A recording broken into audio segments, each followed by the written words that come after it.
ربنا لا تجعلنا فتنة للقوم الظالمین ونجنا برحمتک من القوم الکافرین۔ یہ ایک ایسی بہترین دعا ہے جو اللہ تعالیٰ نے ہمیں بتائی ہے۔ اس کو پڑھنے والا تمام ظالموں سے محفوظ رہے گا، چاہے وہ ظالم جادوگر ہے، چاہے وہ اسیب سحر کرنے والے ہیں، یا تسبیحات پڑھ پڑھ کے دوسروں کو اپنے تابع کرنے والے ہیں۔ ایسے تمام لوگ ظالم ہیں اور ظالم کا ٹھکانہ جہنم میں اللہ تعالیٰ نے بتایا ہے۔ لیکن جو مظلوم یہ دعا پڑھتا ہوگا، اللہ تعالیٰ اس کو اس ظالم سے بچا لے گا، اور وہ جو جادو انسان کرتا ہے، وہ ظالم انسان جو یہ نہیں سوچتا کہ اس کی آخرت کیسی ہے، تو تمام کا تمام جادو اس کی طرف پلٹ جائے گا۔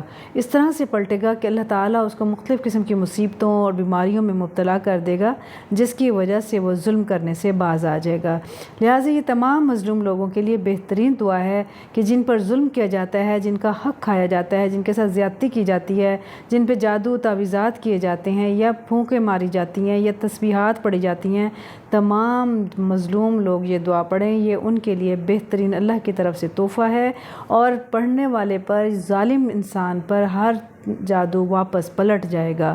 اس کے اشکال پھر مختلف ہیں، چاہے تو اس کو نقصانات ہو، چاہے اس کو بیماریاں ہوں، چاہے اس کو تکلیف میں مبتلا اللہ تعالیٰ کر دے، تو اس کو ایسی ایسی آزمائشوں میں اللہ تعالیٰ ڈال دیتا ہے انسان کو جو ظالم ہوتا ہے، کہ پھر اس کو مظلوم کے اوپر ظلم کرنے کی جرت نہیں ہوتی ہے۔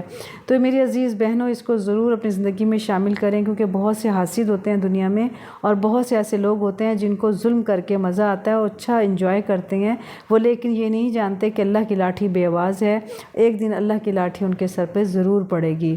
تو اس چیز کو اپنی زندگی میں شامل کر لیں، اس سے انشاءاللہ تعالیٰ تمام ظالموں سے، جادوگروں سے، اسیب سحر سے انشاءاللہ تعالیٰ محفوظ رہیں گے۔ وآخر دعوانا ان الحمد للہ رب العالمین۔